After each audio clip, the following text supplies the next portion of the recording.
Good morning. I'm George Latimer, Westchester County Executive. We're in the 11 o'clock hour.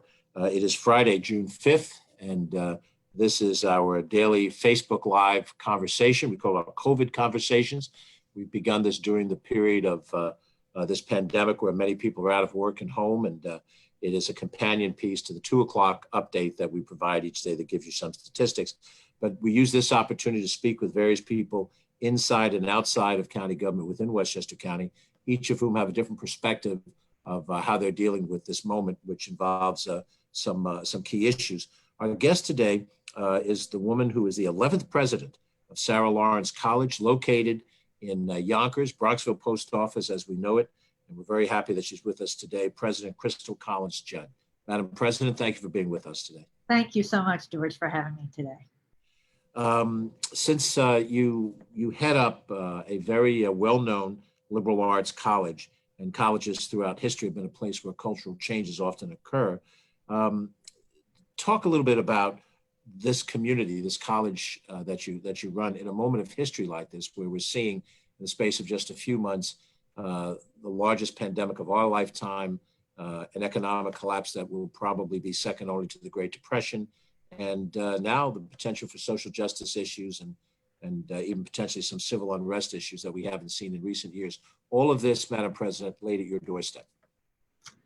So let me start, George, if I may, with the last.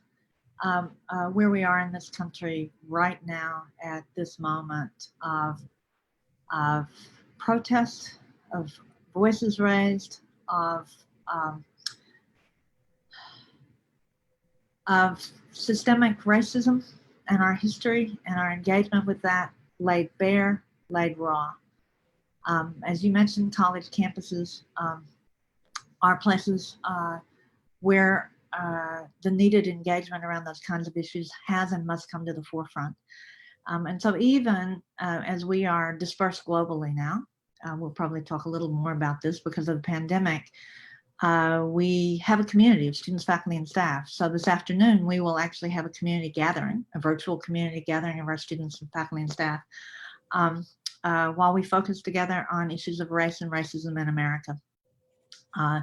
Issues about the way that the liberal arts teaches us to understand dissent, issues about our responsibility to our communities at a moment of reckoning, about how we move to action, about how we move to education, about how we support a mission of creating equity and inclusion. So we will be doing programming going forward all through this summer around the issue of this moment. But we're doing it differently because we're in the midst of a global pandemic that, as you also know, means that our neighbors in the Bronx have among the highest levels of infection and death from COVID, disproportionately affecting communities of color. That is not separate from the kind of racism that we all have to deal with. So we are both about education, about action, about bringing voices together, and about helping us all move forward through this moment in a way that we're true to our values. So part of that is this afternoon, spending that time together in community for an honest discussion and about action and how we take and support and take action. I know you're very proud of the Sarah Lawrence reputation and the fact that as a major liberal arts college, its footprint is really nationwide. Even though we're here in the backyard of Westchester County and in New York, your alum include people like Barbara Walters and Rahm Emanuel and so many really impressive people. But you also have the challenge of actually running an institution. And in running that physical institution, the academic responsibilities and so forth, you're juggling near-term, long-term, mid-term activities, campus shutdown, state making decisions about when higher education can open. How are you looking forward now at this point to the summer and the fall and the tasks that are before you in trying to put this institution back into something like a new normal structure? Yes. So thank you for that question and that recognition about the importance that Sarah Lawrence has, not only in our deep engagement with our local and our immediate community in Westchester, but our national engagement and also our international engagement. And so this 15% of our students are international students from 43 countries. So we're actually a global institution. Our mission begins about educating world citizens. Our mission statement ends with a line about preparing our students so they will thrive in an rapidly changing and ever-evolving world. So we've been really drawn right now into that moment and that mission. Like many institutions, we faced the decision in March of what did we do with the student body in an institution that prides itself on its close residential community, that suddenly that important aspect of who we were as a community was almost weaponized by COVID, right? Exactly the kind of close physical connection was something that we had to rapidly move and disperse from. So in 2 weeks, like many other institutions of higher education, we went from online in-person education, from in-person education to online education being delivered around the globe, and finishing with a virtual commencement ceremony. Like this live streamed, except we had hundreds of graduates and faculty in a Zoom room together in all of the US time zones, and in Brazil and in Australia and in China and all over the world. So we made that shift. Now, as we plan forward to your question, working closely with our colleagues in higher education in Westchester, you very helpfully, your office gathered all of us for a meeting, now what seems like a lifetime ago, but not so long ago, our good colleagues in higher ed in Westchester, but also in the state, to really understand what it will mean for our campuses to move back to in-person, to being an in-person campus. So right now, if you come by or pass the Sarah Lawrence campus, we have only essential employees on campus, which means our public safety staff, our maintenance staff, our IT people, and everybody else is dispersed. Everybody else is dispersed. Mm-hmm. So we are looking at all of the foundations, and we're waiting. The governor's guidelines are coming, we believe, early next week for higher education. Higher ed is in phase 4 of the return plan, but understanding what a gradual return to being in person is and what that's going to look like. We have told our students and our families that we expect to have information to them by July 1st. Because we are all, like you, learning what it is to operate in uncertainty and in daily changes of information. And I constantly say to our students, we're a place that's supposed to teach you how to deal with ambiguity, right? Now we're going to live into that lesson. We're a place about resilience. We're about creativity. We're about nimbleness.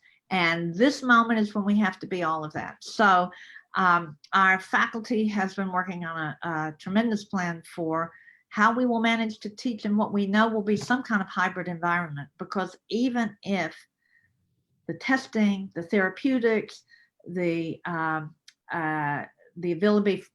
availability for ongoing testing, the capacity in our health system to be able to deal with an influx of a whole community from around the world back into Westchester of our students.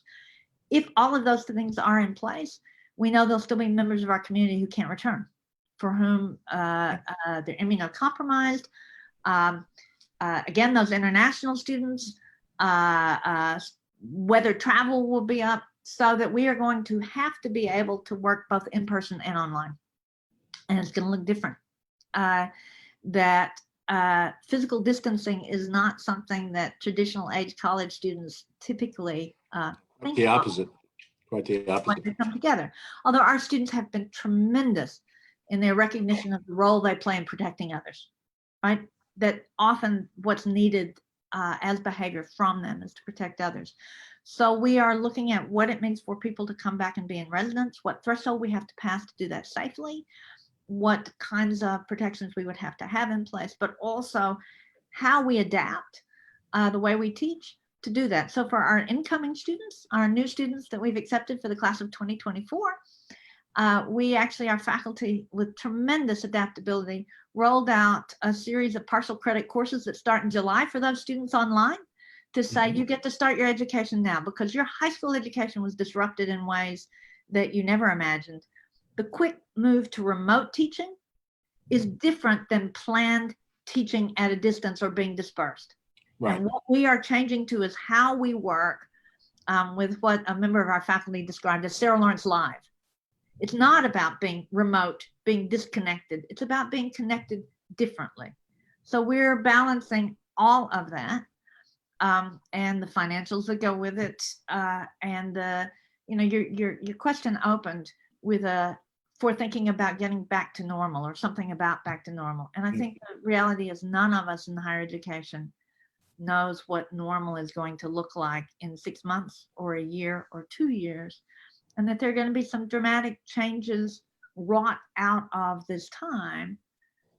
Again, back to where we started about how we really meet our mission for making our education available to everyone who deserves our education. So students who were sent home when we dispersed to very different environments have had a very unequal experience. We've done all kinds of things to try to level that, but now how do we really think about what that means as we go forward, even more so than we had been? And so I think that's going to bring changes. We don't know what they look like. Right.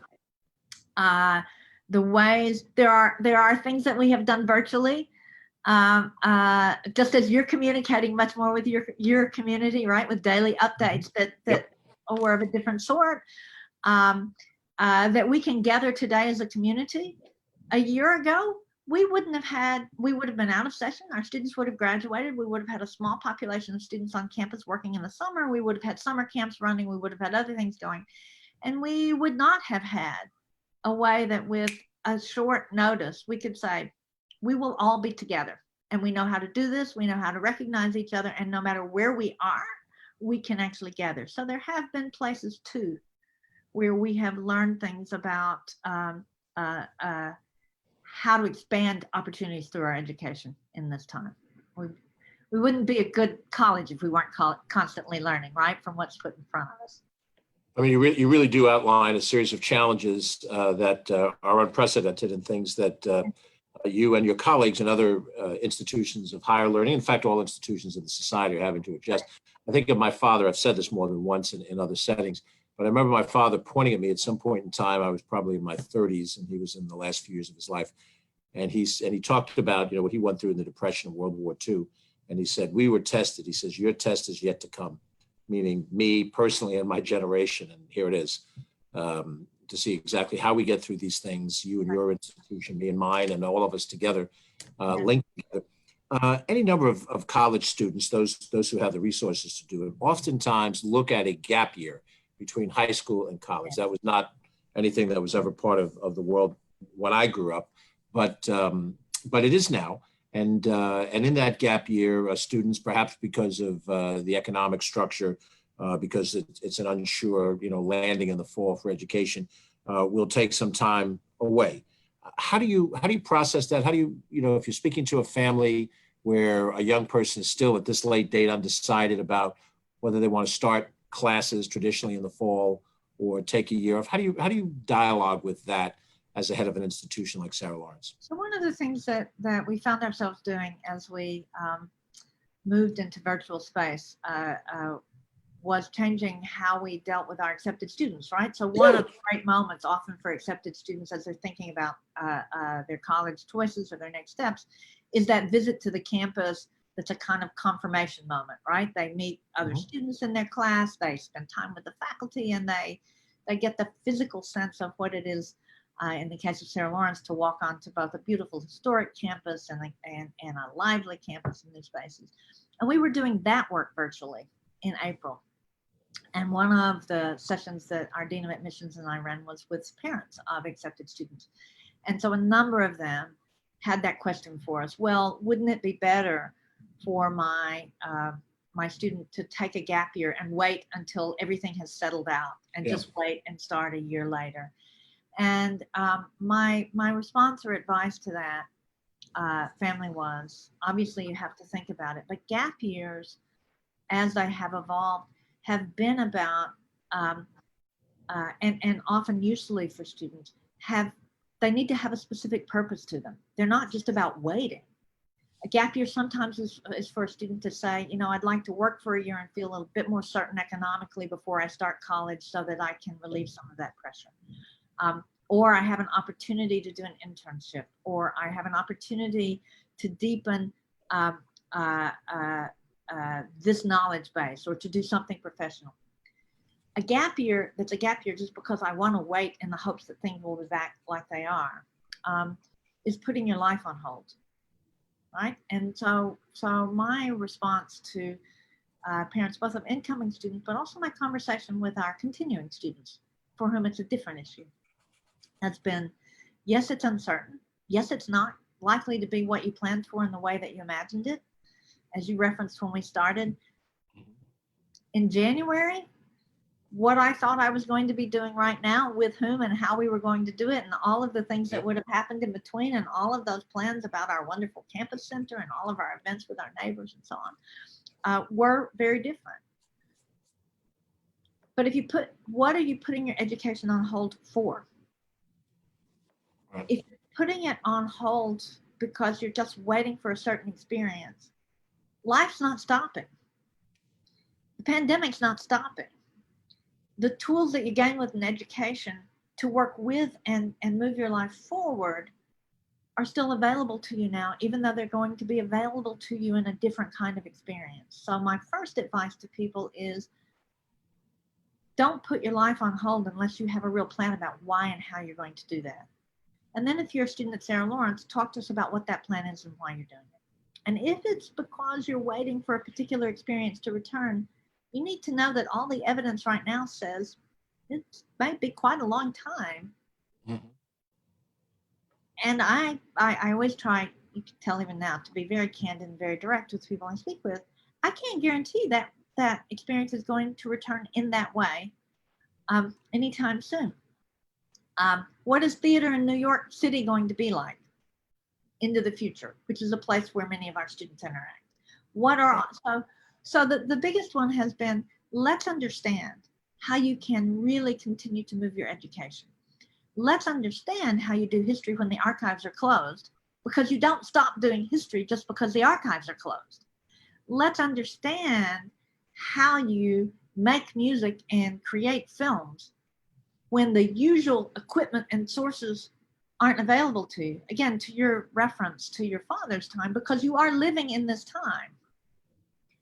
And we need to adapt and work with you. So one of the things that I found, I always find heartening when I'm engaging with our students. They push me. I have a lot of gray hair from some of our students, but because they're terrific, right? They're creative, they're smart, they're outside the box thinkers, they're passionate about what they do, they're ready to change the world, and we are not always moving as fast as they want to. But Sarah Lawrence is about creating your own educational path. We have what's called an open curriculum for our undergraduates. And that means we actually have far greater flexibility than many other institutions in the way we can change and adapt with our students during this time and during the need to work differently. So what was so heartening was watching, after a period then of grief. I feel like we've been in nationwide grief, and we need to acknowledge that for a variety of different reasons, but their particular grief at leaving campus. Watching what they then created, watching that the kinds of compassion they showed for each other, watching the ways they found to work in their home communities, and watching the work they did was incredibly inspiring.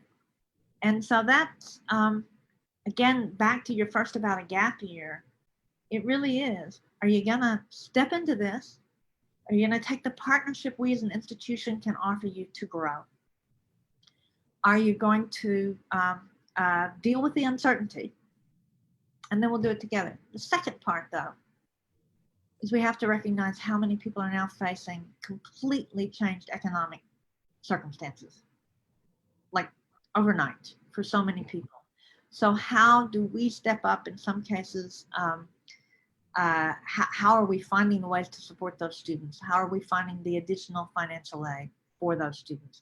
How are we understanding, we created emergency funds for our students as we were leaving, because suddenly people were traveling quickly. We needed to refund room and board because people had costs for room and board as they left campus. So there's also hitting at the one is the idealistic, what are you doing for your education? The second one is, what is your economic situation right now? And as a private college, are we able to help and meet those needs, right? For some of our students, it may be that if coming back to New York is not safe for them, and their local situation is one that is safe, I'm saying safe because there are all kinds of reasons it can feel unsafe, right? It can be unsafe because of health reasons, family reasons, exposure reasons, travel reasons, immigration status, etc. There are all kinds of reasons it could be unsafe. Are there local options you should take up?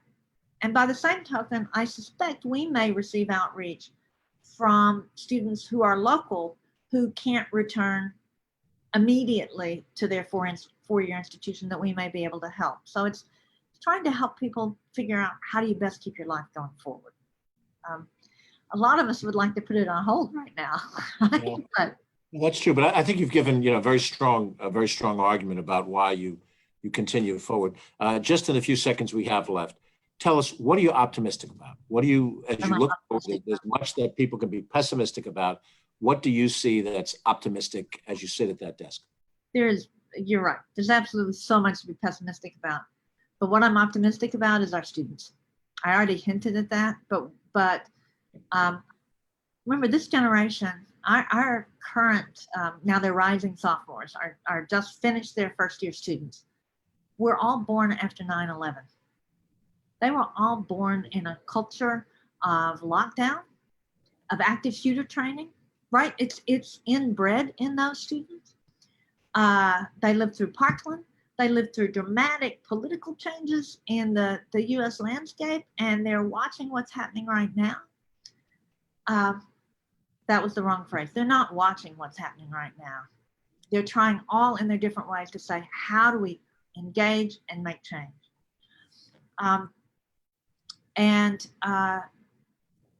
They have extraordinary capacity that we need to listen to, we need to connect to, we need to tap into as we work forward into that generation who has lived through so much right now, but who are going to be the ones on the other side. And they actually do give me enormous optimism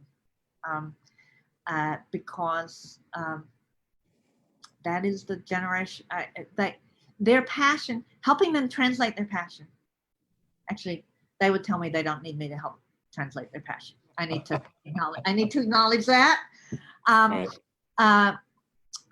But they are thoughtful, they are compassionate, they are impatient, and they're right to be impatient, right? And so they give me enormous optimism. And we've got to commit to them, and our mission is serving them. So that's a wonderful note to leave on. We've been talking with Cristle Collins Judd, who is the president of Sarah Lawrence College. Madam President, thank you for taking this much time and sharing this much of your insight on the institution. I hope we'll be able to get rid of the bonds of Zoom and WebEx and be able to enjoy each other's company on campus very soon. Thank you so much. And we're so grateful for our Westchester neighbors and all of the interactions we have. We would not be who we were if we weren't in Westchester. And your friends in Yonkers and Bronxville share that same enthusiasm. They are terrific. Thank you so much. We thank you for watching our COVID conversations this morning. We'll be back at 2 o'clock. Mamaroneck Town Supervisor Nancy Seligson will be joining us. She'll talk a little bit about what's happening in her community. Every day we try to bring in one of our local town, village, or city officials to discuss what's happening in their world, or if we're out on the road, as we were earlier this week in Portchester, to loop them in and give you a sense, wherever you may live in the county, about what's happening in all of this. But in the meantime, we'll see you at 2 o'clock. Stay safe. Thank you.